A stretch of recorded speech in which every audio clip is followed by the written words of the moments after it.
Fala pessoal, tudo bem com vocês? Meu nome é Eudes, vou nos explicar um pouco mais sobre física e o assunto de hoje são as leis de Isaac Newton, ou simplesmente leis de Newton. Bom, ah, esse nome desse cientista é importante por conta da sua. Existe ele desenvolveu, ele foi a pessoa capaz de transformar alguns fenômenos naturais em equações matemáticas. E isso é de extrema importância, sem contar que Newton também é um dos contribuidores para o cálculo, né? Para a ciência do cálculo ou matemática de terceiro grau.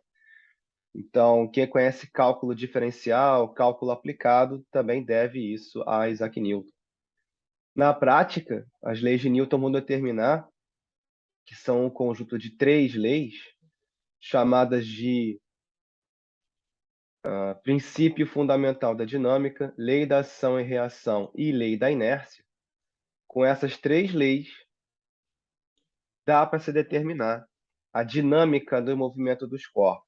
Dinâmica é a parte da física que estuda os movimentos e as causas destes movimentos, ou seja, por que que os corpos se movem e para onde se movem especificamente.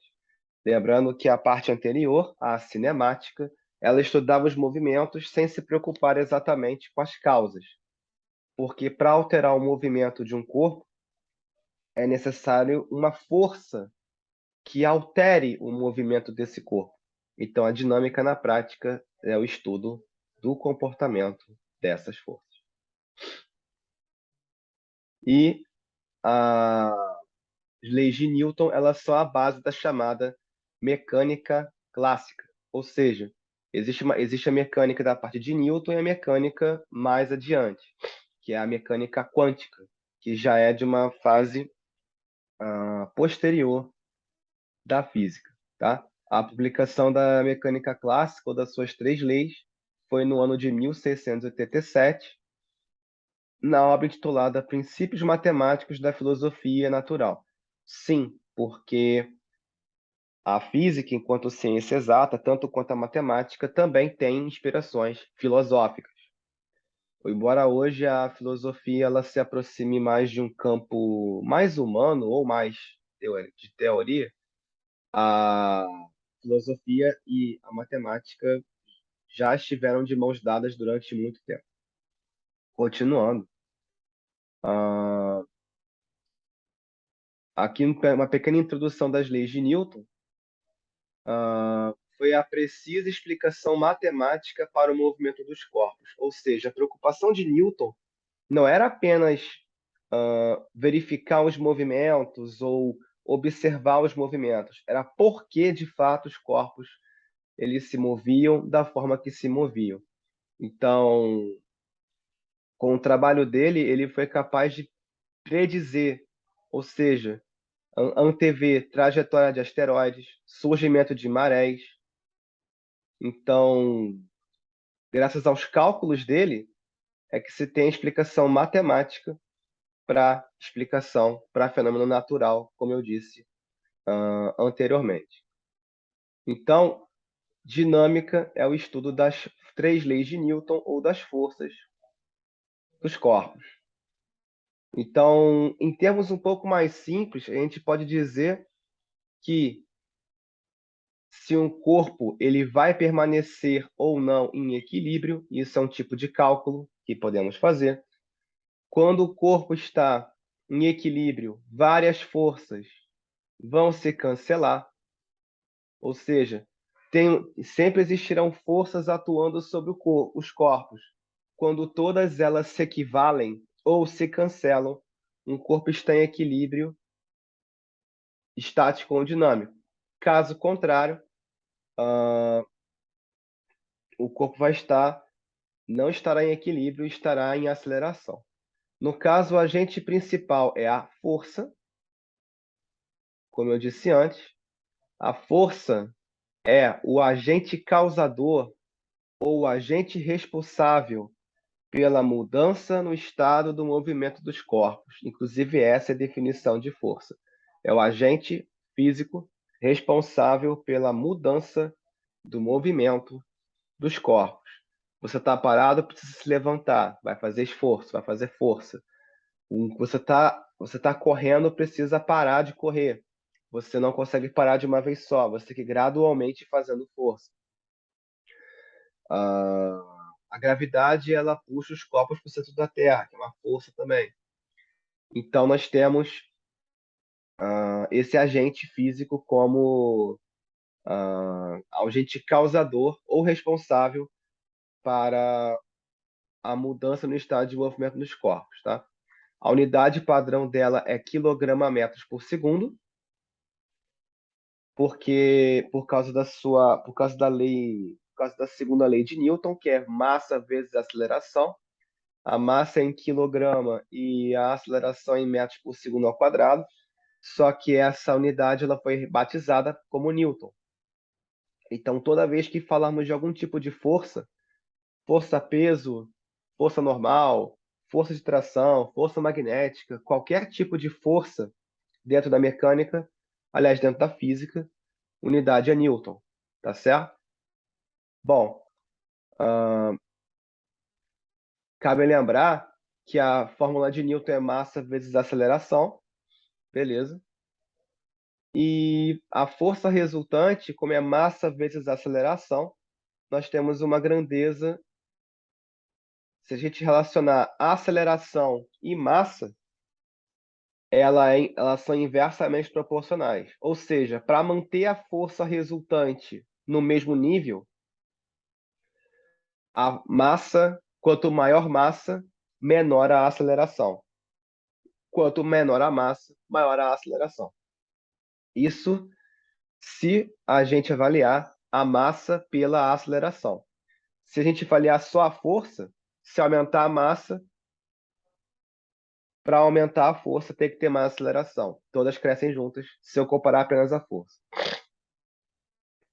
E de acordo com Newton, a massa é a medida da inércia de um corpo. O que é a inércia de um corpo? É a capacidade de um corpo em manter o seu estado de equilíbrio. Todo corpo inerte está em equilíbrio.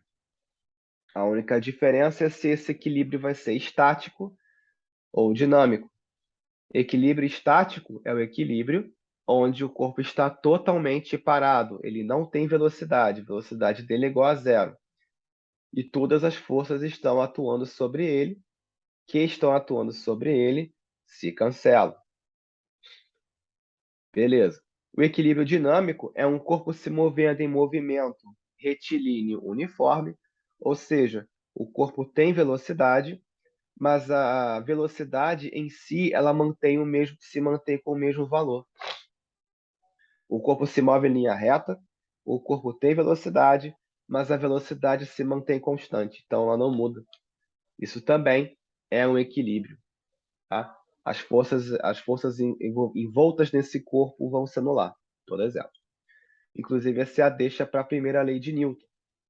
O enunciado dela é o seguinte: todo corpo continua em seu estado de repouso ou de movimento uniforme em linha reta, a menos que seja mudar aquele estado por forças aplicadas sobre ele. Ou seja, se um corpo ele está em movimento uniforme em linha reta, é o mesmo que falarmos movimento retilíneo uniforme. É a mesma coisa. Por que tem que ser movimento retilíneo, Eudes? Qual que é a situação aqui? Tem que ser movimento retilíneo, porque, como a gente viu em movimento circular, no movimento circular nós temos aceleração. Eudes, mesmo MCU, porque tem uma aceleração centrípeta. E a aceleração centrípeta ela altera a direção e o sentido da velocidade, mesmo que o seu módulo seja o mesmo. Então tem que ser movimento retilíneo mesmo. Não pode ter aceleração nenhuma, de jeito nenhum. De toda forma, todo o corpo continua em seu estado de repouso ou de movimento uniforme em linha reta. Na verdade, o que ele quer dizer é que todos os corpos continuam em equilíbrio, a menos que alguma força ah, uma força force, obrigue o corpo a mudar esse estado. Então, qual é a ideia da inércia? Qual é a ideia da lei da inércia? O nome lei da inércia é exatamente por isso, porque o corpo ele fica em equilíbrio estático ou dinâmico. Essa propriedade da matéria é chamada de inércia. A inércia diz o quê? Que o corpo ele tende a ficar em equilíbrio. Se o corpo está parado, é equilíbrio estático. Se o corpo está em movimento uniforme, em MRU, é o equilíbrio dinâmico. E quanto maior a massa de um corpo, maior será a sua inércia. Então, a massa não é igual à inércia exatamente, mas a massa é uma medida indireta dessa inércia. Ou seja, se quanto mais quilogramas tem um corpo, maior a sua quantidade de matéria. Quanto mais matéria um corpo tem, mais força será necessária para mover esse corpo do lugar. Então, se o corpo está em equilíbrio estático, está parado, quando ele for se movimentar, sair do equilíbrio estático, será necessária uma aceleração, uma força não nula, com uma aceleração para forçar a mudança de velocidade e forçar o corpo a se mover. Só que quanto mais massa um corpo tiver, mais difícil é esse processo. Por exemplo, movimentar um móvel, movimentar uma mesa, movimentar uma sapateira, movimentar um guarda-roupa. Pega um guarda-roupa cheio e tenta movimentá-lo, e tente movimentá-lo. Ele vai estar bem pesado, vai estar bem cheio, né? Vai ser bem mais difícil movê-lo de lugar. Por quê? Porque ele está com maior massa, então você vai precisar fazer mais força ou imprimir maior aceleração para isso. Agora, se você pegar esse mesmo guarda-roupa, ou distante, que seja, vazio, vai estar pesado, mas vai estar menos pesado. Mesma coisa no sentido de um corpo super pesado estiver em movimento, a dificuldade para pará-lo vai ser imensa. Então, por exemplo, se um caminhão que é super pesado perde o freio não funciona, mesmo que o motorista deixe de pisar no acelerador, por algum motivo que seja, o veículo, o caminhão, ele pesa toneladas. Então, até ele parar naturalmente, por ação de outras forças, forças de atrito ou assim por diante, o, o caminhão vai demorar um pouco ainda para parar. Por quê? Por causa da inércia. A inércia do caminhão é muito grande por causa das toneladas. Então, vai demorar um tempo até que as forças dissipativas consigam tirar totalmente seu movimento. Então, quanto mais leve um corpo for, mais rapidamente ele muda o seu estado de movimento. Mais rapidamente ele sai do equilíbrio. Então, quanto mais leve for um corpo, mais rápido ele para e mais rápido ele se movimenta. Ele sai do equilíbrio. Quanto mais pesado for um corpo, mais lentamente ele sai do equilíbrio, demora mais para sair do estado de equilíbrio, para se movimentar, e mais tempo ele também demora para parar quando ele vai sair do equilíbrio, quando ele sai de um movimento que está acelerado para partir para o equilíbrio, tá certo? Por causa da lei da inércia, também, quando um motorista pisa no acelerador de um carro, a gente sente como se tivesse algo puxando nosso corpo para trás, por um simples motivo. Quando o carro avança, o carro adquire aceleração, mas o nosso corpo ele ainda está no sistema inercial, ele está em equilíbrio. Então, o carro ele avança primeiro e o nosso corpo um pouco depois. Nesse um pouco depois, a própria inércia joga a gente para trás. É o mesmo efeito prático quando estamos em um ônibus, por exemplo. O ônibus está em movimento, aparece um carro imediatamente à frente do ônibus, o motorista, ele, por precaução, ele já pisa no freio, e aí nossos corpos estavam habituados à mesma velocidade do ônibus.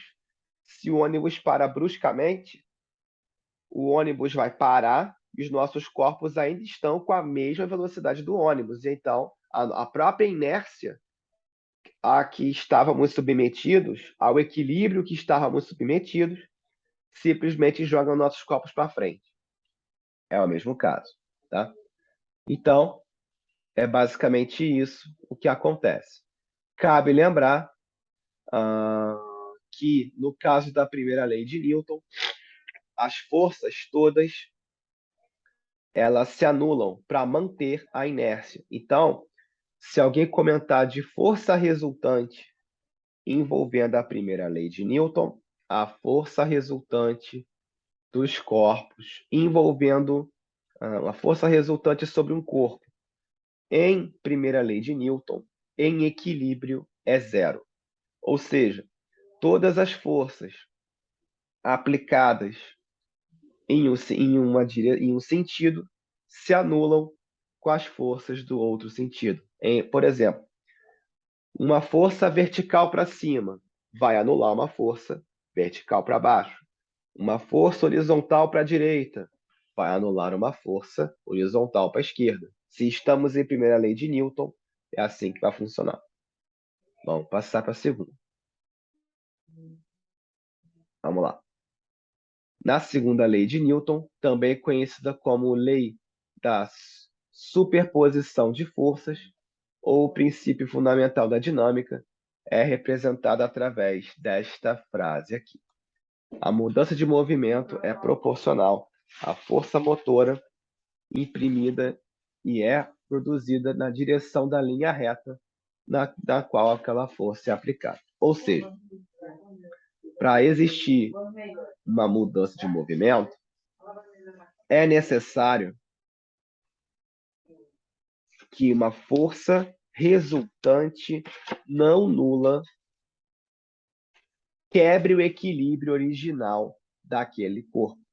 Ou seja, é necessário que uma força quebre o estado de inércia, tá certo? E aí a gente vai ter a clássica fórmula de Newton, que a força resultante é a massa vezes a aceleração. Cabe lembrar que a força ela é um agente vetorial, ela é um vetor. Já falamos de vetores aqui, como eles se comportam, operações vetoriais também. Mas na prática é o seguinte: a força resultante e a aceleração são dois vetores, e esses vetores vão compartilhar a mesma direção, módulos diferentes, até porque a força depende da aceleração, então vai depender da massa também. Só que a massa é uma grandeza escalar, tá? Só que a direção e o sentido da aceleração serão os mesmos, serão as mesmas a aceleração e sentido da força resultante.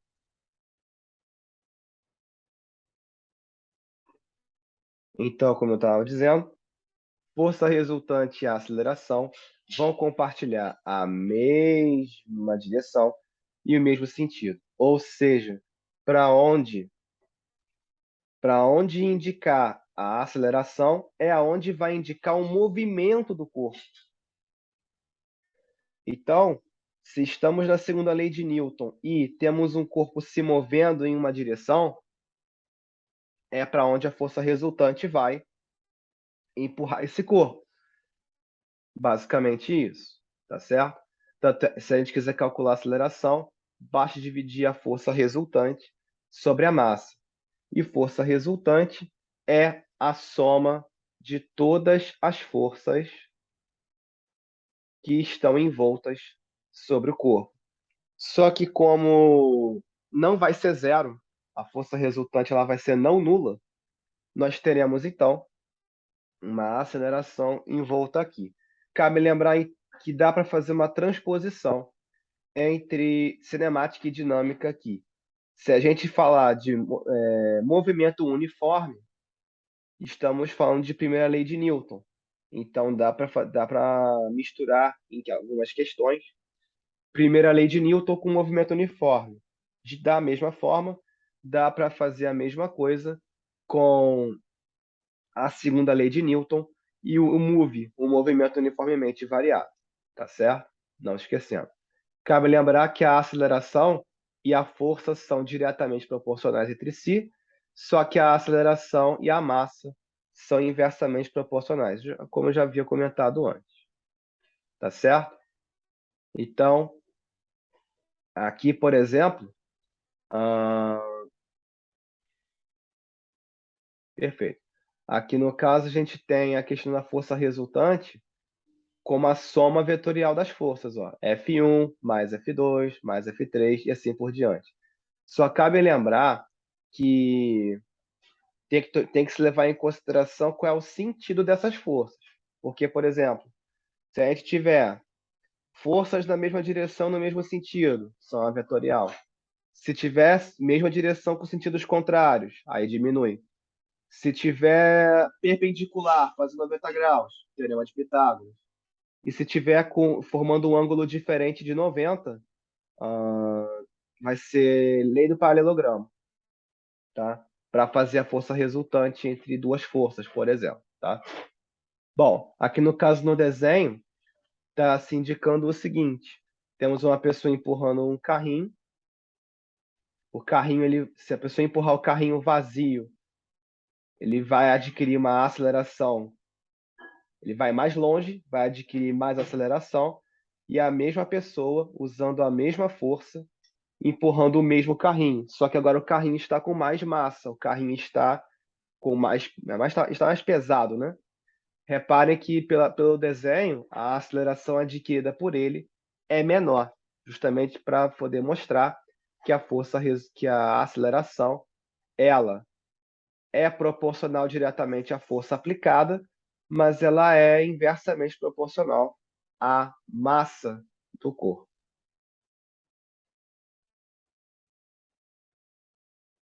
Então, como a gente viu, a questão da força resultante vai ser a soma das forças envolvidas ou até diferença. E a aceleração e a massa são inversamente proporcionais. Só lembrando que, na época, a Newton ele publicou de uma maneira diferente a questão da força resultante, porque Newton ele aplicou isso como que a força resultante ela foi aplicada sobre um corpo durante o intervalo de tempo e produz uma mudança em sua quantidade de movimento, que é a mesma coisa que o impulso. Então, Newton ele meio que utilizou o impulso para justificar a ideia da força resultante. Quantidade de movimento é um assunto em física chamada de momento linear também. E quantidade de movimento é apenas o quê? A massa vezes a sua velocidade, certo? Então, na prática, quando a gente tem um corpo, quando um corpo tem velocidade e tem massa, a gente determina a quantidade de movimento de um corpo, tá? Só que Newton ele calculou isso como força vezes intervalo de tempo. Só que, como isso está alterando a quantidade de movimento de um corpo, força vezes ΔT é igual a ΔQ. Então, na prática, a força resultante, Newton media de que forma? Primariamente, mudança da quantidade de movimento dividido pelo intervalo de tempo, tá? Só que a gente mede aqui como massa vezes aceleração também, tá? Dessa forma. Então, essa seria como se fosse uma primeira apresentação, mas hoje a gente vê que M vezes A realmente é a mais indicada. Ele também fez a mudança, mas essa aqui seria um primeiro raciocínio dele. Até porque, se para alterar a quantidade de movimento, você vai alterar as velocidades. Por quê? quantidade de movimento depende da velocidade. Se as velocidades forem iguais, não tem variação da quantidade de movimento. E aí o impulso seria zero. Se o impulso for zero, a força resultante automaticamente também é zero. Então, essa ideia da aceleração, ela combina completamente com esse raciocínio aqui. Bom, aqui temos a legenda, né? Força, variação de quantidade de movimento, intervalo de tempo, massa e as velocidades. Mas aqui no caso, comentário da terceira lei de Newton agora. Essa terceira lei vai receber o nome de lei da ação e reação. Ela vai dizer o seguinte: todas as forças vão surgir aos pares. Então, quando se aplica uma força sobre um corpo, vamos receber desse corpo a mesma força, ou seja, de acordo com a intensidade da força que a gente vai aplicar, a gente vai receber de volta com a mesma intensidade essa força. Só que a gente vai receber na mesma direção, ou seja, a força de ação é horizontal, a força de reação também é horizontal. A força de ação é vertical, mesma coisa para a força de reação. Só que o sentido é o contrário. Então, se a força é feita para a direita, a força de ação, a de reação é para a esquerda. Se a força de ação é para cima, a força de reação é para baixo. Tá certo? Esse é um ponto. E pela terceira lei de Newton, toda ação há sempre uma reação oposta e de igual intensidade. As ações mútuas de dois corpos, um sobre o outro, são sempre iguais e dirigidas em sentidos opostos. Bom, aqui no caso, está se falando aqui na terceira lei de Newton um termo muito importante: dois corpos. O que acontece? Não é possível, não vai acontecer em um corpo só a gente ter uma lei, a lei de ação e reação aplicada a um corpo só. Isso não acontece. A ação e reação, para existir ação e reação, essa é a deixa. Para entrar com cálculo ou teoria com a terceira lei de Newton, é necessário sempre que tenhamos dois corpos, obrigatoriamente. Caso contrário, estaremos falando da primeira lei de Newton ou da segunda. Aliás, em cálculos, em geral, a terceira lei de Newton ela pode ser aplicada junto com a primeira lei ou ainda junto com a segunda lei. Ela não implica na manutenção da inércia ou na quebra da inércia, propriamente dizendo. Então, a terceira lei de Newton ela pode coexistir perfeitamente com uma das outras duas leis. As outras duas leis já não chegam a tanto. No mesmo sentido, exemplo, um corpo ele pode estar se movendo na horizontal. Ele pode estar com segunda lei de Newton na horizontal e primeira lei na vertical. Mas no mesmo sentido vetorial, ou é a primeira lei ou é a segunda. Não tem muito para discorrer sobre isso. Bom, então a questão é, vão ser sempre necessário que dois corpos interajam entre si. Ou seja, dois corpos podem interagir, precisa estar em contato um com o outro normalmente. Até porque a maioria das forças são forças de contato, ou seja, que exigem aproximação direta entre os dois corpos. Fisicamente falando, também existem as forças de campo, ou forças de atuação à distância. É assim com a força magnética, a força elétrica e a força gravitacional. São as três principais forças de campo. No restante, a grande maioria das outras forças, no caso aqui principalmente da mecânica, são forças de contato direto, tá? Então, mais um motivo para afirmar que é impossível um par de ação e reação se formar no mesmo corpo.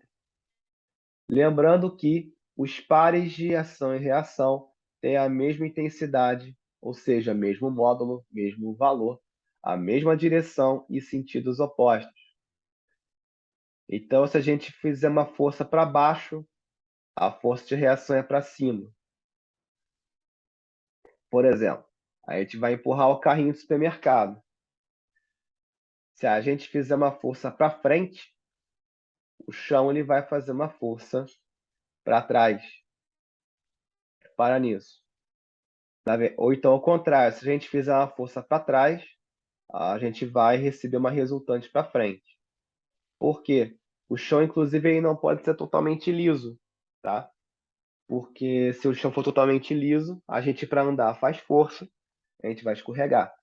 Por isso que facilita os escorregões, tá? Então reparem muito bem nisso. Nós temos aqui, ó, a força que o corpo 1 faz no corpo 2, ela vai ser equivalente à força com que o corpo 2 faz sobre o corpo 1, só que em sentido contrário, ó. Então a gente vai adotar uma delas com sinal negativo. Cuidado com isso, tá? Então f de 1 e 2 é igual a menos f de 2 e 1. Essas duas setas aqui vão se cancelar. É isso que significa, tá? Ou seja, se eu somar essas duas forças aqui, vai ter que dar quanto? Zero. Então, esse aqui é o ponto principal da terceira lei de Newton. Então, se você empurrar um corpo para frente e receber com uma certa força e receber a mesma força de volta, você vai ter que essas duas forças tendem a se anular uma com a outra. Por quê? Porque é a mesma força com o mesmo módulo, mesma direção em sentidos contrários. Mesma coisa quando uma criança vai e chuta uma bola contra um muro, por exemplo. A bola atinge o muro com uma força.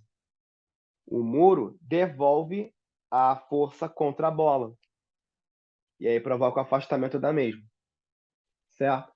Então, a força que a bola faz é a mesma força que o muro faz e ambas se anulam. Agora, se um corpo se deforma mais que o outro na aplicação de uma força, tem a ver com a resistência do corpo à força.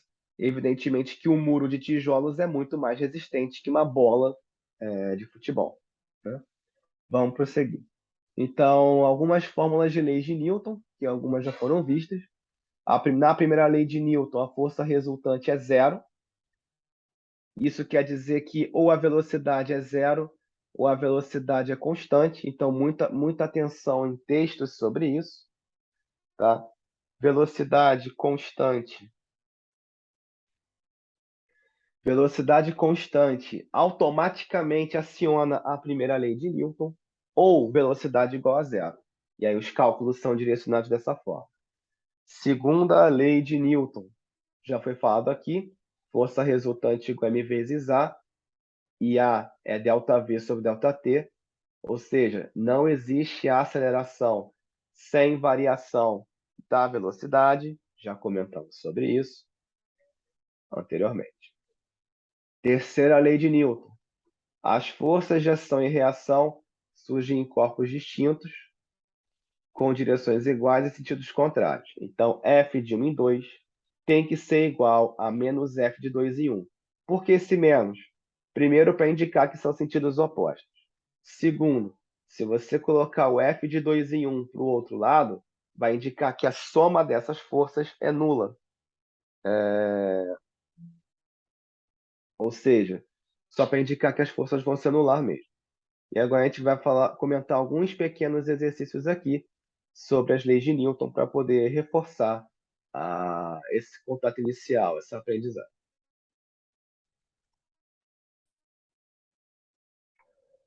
Um corpo de massa 2 kg move-se sobre um piso horizontal e sem atrito, com uma velocidade inicial de 36 km por hora, quando submetido a uma força de 4 N, durante um intervalo de tempo de 3 segundos. Sobre o movimento desse corpo, determine. Letra A, a aceleração do corpo. Letra B, a velocidade do corpo ao final dos 3 segundos. Letra C, o espaço percorrido pelo corpo ao final dos 3 segundos. Primeiro, é uma questão simples, ok? Para determinar a aceleração, nós precisamos de quem? Da massa e da força, né? Como não temos um conjunto de forças muito grande, só temos uma força representada no problema, ela automaticamente é a força resultante. A ideia de força resultante é uma força que substitua todas as outras presentes no problema. Como não existe mais de uma força no problema, já vamos subentender que essa única força é resultante. E a massa é de 2 kg, né? Logo, a aceleração tem que ser força sobre a massa, 2 metros por segundo ao quadrado. O que isso quer dizer? Temos uma aceleração positiva, então o corpo ele vai avançar, ele vai aumentar de velocidade. Aqui a letra A. Na letra B, para achar a velocidade final, se utiliza a própria definição de aceleração. A aceleração vale 2, o intervalo de tempo em que a força está atuando é de 3 segundos. A velocidade inicial ela tem que sofrer uma conversão, porque ela está em quilômetros por hora. Isso quer dizer que é necessário, isso quer dizer que é necessário converter para metros por segundo. Dessa forma, 36 dividido por 3,6, tem que fazer sempre essa divisão, tá? É sempre divisão por 3,6. Para facilitar, coloca um zero no numerador e divide por 36. Aí já elimina a vírgula. São 10 metros por segundo, tá? Aí resumo. Vai ficar... Aqui nós temos uma velocidade final menos 10 sobre 3. Nós temos uma igualdade envolvendo frações. Eu disse o 2 não é fração. É sim, fração aparente. Porque eu posso colocar 2 sobre 1. Então, se eu posso criar uma fração, eu posso usar a regra da proporção aqui. Multiplicação cruzada ou produto em diagonal. 2 vezes 3 são 6. Esse 10 está diminuindo, vai passar somando. São 36 metros por segundo. Eu não me lembro da questão pedir isso em quilômetros por hora, não. Isso. Só pediu a velocidade do corpo ao final dos 3 segundos. Então, tecnicamente, podia deixar assim, tá? 16 metros por segundo. Mas, se a questão exige em quilômetros por hora, basta multiplicar por 3,6 novamente, tá? 57,6 quilômetros por hora. Na letra C, por que está usando fórmula de move aqui? Não é mais move. Então, eu comentei que dentro da segunda lei de Newton, se a gente utiliza o quê? A aceleração. O move utiliza o quê? A aceleração também. Isto quer dizer que dentro de um problema que envolva a segunda lei de Newton, pode-se pedir alguma informação da cinemática, alguma informação da segunda lei de Newton. Perdão, do MRUV, desculpa. Dessa forma, se depois de fazer a força resultante ou encontrar a aceleração do sistema, a gente for perguntado sobre deslocamento ou distância, né? Distância máxima percorrida, velocidade final, algo desse gênero, é possível. Nesse caso aqui, se optou por utilizar a equação de Torricelli, o que não é nenhum problema, até porque é uma equação bastante lembrada e bastante utilizada. Mas nesse caso aqui também poderia se utilizar a equação dos espaços, tá? Visto que o problema forneceu o tempo. Ó. Então, a gente poderia fazer a equação dos espaços, porque eu tenho tempo de 3 segundos. Mas usar o Torricelli também não é problema nenhum. Continuando. Velocidade final é 16.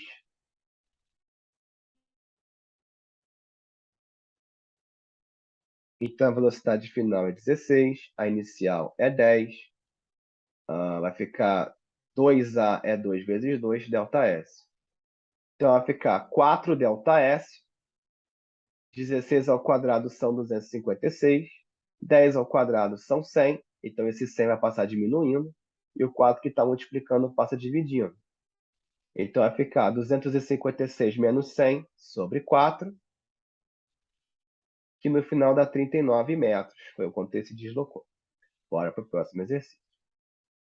Observe o sistema de blocos representado na figura abaixo. Os dois blocos da figura de massas MA e MB, massa de A com 2 kg, massa de B com 3 kg, movem-se juntos em razão de uma força externa de 20 newtons, orientada da esquerda para a direita, exercida sobre o bloco A. Então, esse F aqui, sem simbologia de A ou B, esse F aqui, de 20 newtons, é quem move o conjunto para frente. Perfeito? A respeito do sistema de corpos mostrado acima, determine. Letra A aceleração do conjunto. Letra B, a força que o bloco A exerce sobre o bloco B, F de AB. Letra C, a força que o bloco B exerce sobre o bloco A, F de BA. Letra D, considerando que o sistema de blocos encontra-se inicialmente em repouso, calcule seu deslocamento após um tempo de 5 segundos.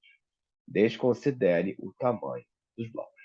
Sobre a letra D, o sistema está inicialmente em repouso, então já é mais um motivo para dizer que é a segunda lei de Newton que vai atuar, porque o sistema está em equilíbrio inercial. Equilíbrio estático inercial, ou seja, a força resultante a força ali vai movimentar. Cabe lembrar que F de AB e F de BA, elas são forças de corpos que estão em contato direto. Então, F de AB tem que ser igual a F de BA em módulo, e elas vão se cancelar por estarem em sentidos opostos. Logo, a única força resultante de fato que vai movimentar o sistema é a força F. Então, automaticamente, a força resultante já é 20 newtons. E aí, no caso, é só somar. Então, a força resultante é M vezes A, né? Só que aqui eu tenho dois corpos, e eles estão em contato direto. Eu vou somar essas duas massas, como se fosse um corpo só. Então, eu vou ter 5 kg de massa total.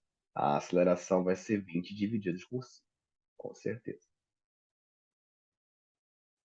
Dá 4, isso aqui. Aqui a questão fez por equações. No corpo A, eu tenho quem? Força para frente, F de BA para trás. Isso quer dizer que a força que vai empurrar o sistema está indo para a direita e a força F de BA está indo para a esquerda. Como esse conjunto vai se mover para a direita, a força F, ela vai ditar para onde o sistema vai. A aceleração vai acompanhar a força F, essa primeira, e qualquer força que acompanhe a força F acompanhará a aceleração e será considerada positiva para o problema. Então, a força F é positiva. Isso estou falando do bloco A em específico. O F de BA ele está para trás, ele está para a esquerda. Se ele está para a esquerda, significa que essa força é contrária à aceleração. Quer dizer que essa força ela será considerada negativa. Então, F menos F de BA é a massa de A vezes A. 20 menos F de BA é igual a 2A. É uma primeira equação. Desse modo que a física faz é um sisteminha de equações mesmo. Tá? É desse jeito que é feito os problemas. Se eu avaliar só o bloco B, a força resultante sobre o bloco B é a massa vezes A. No bloco B, só tem uma força atuando, que é a força que o bloco A faz para empurrar o bloco B, ou F de AB. Então, F de AB é igual a massa de B vezes A. Simplesmente assim. Só que eu não tenho essa força ainda, isso vai ser calculado. Então, F de AB vai ser 3 vezes A, porque a massa de B vale 3 kg.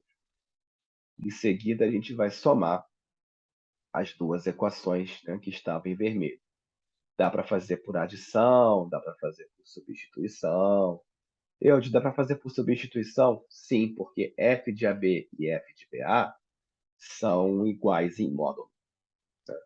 Mas, de toda forma, é comum fazer isso por adição, tá bom? O que acontece? 20 menos f de BA é igual a 2A. F de AB é igual a 3A. Quando a gente soma essas duas equações, a gente elimina ou cancela f de BA e f de AB. Por quê? Porque f de BA e f de AB, elas têm o mesmo módulo, só que têm sentidos contrários. Então, são dois números, em matemática são chamados de números opostos, ou seja, dois números de mesmo valor e sinais contrários. 2 e menos 2, 3 e menos 3, assim por diante. Então, essa parcela vai desaparecer do cálculo. Do lado esquerdo só vai sobrar 20. Do lado direito eu tenho 2A e 3A. Eles estão do mesmo lado, eu vou somar. 2A com 3A são 5A. Então, esse A vai ser, eu tenho 5A igual a 20, eu tenho 5 multiplicando minha variável, vai passar dividindo. Então, essa aceleração é 4 metros por segundo ao quadrado. Ponto.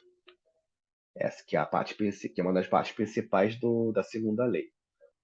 Inclusive, utilizamos a segunda lei com a terceira, porque quando a gente usa f de AB, f de BA, só vai valer quando eu tiver dois corpos em contato ou interagindo um com o outro. Então, estamos vendo aqui um caso clássico, onde um corpo interage com o outro e não atrapalha o cálculo da segunda lei de Newton, por exemplo. Continuando. Aqui está se perguntando agora na letra B, a força que o corpo A exerce sobre o corpo B, né? E ela vai ser calculada no seguinte: a força de AB é 3A. Então, é 3 vezes 4, 12 newtons. Na verdade, perguntar se a gente for falar de F de AB e F de BA, não é necessário que isso esteja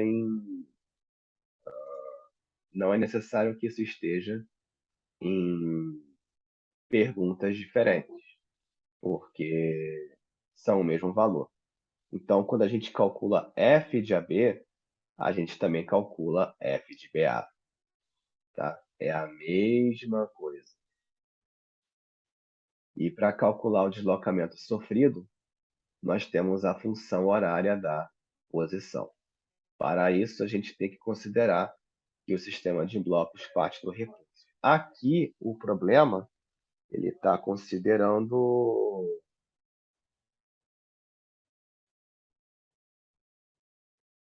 Aqui o problema ele está considerando, né? Aqui o problema está considerando que parte do repouso. Então, vamos usar a lei do deslocamento. Vamos fazer dessa forma aqui. V0t mais at ao quadrado sobre 2. Logo, o deslocamento vai ser a velocidade inicial, 4 metros por segundo, vezes, aliás, se parte do repouso não tem velocidade inicial, vai cancelar. A aceleração vale 4, o tempo é de 5 segundos, vai ficar ao quadrado sobre 2.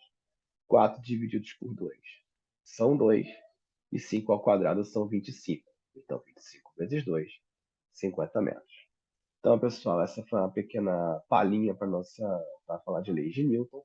Espero que esse conteúdo tenha sido muito elucidativo, muito explicativo para vocês. E até a próxima aula. Tchau, tchau.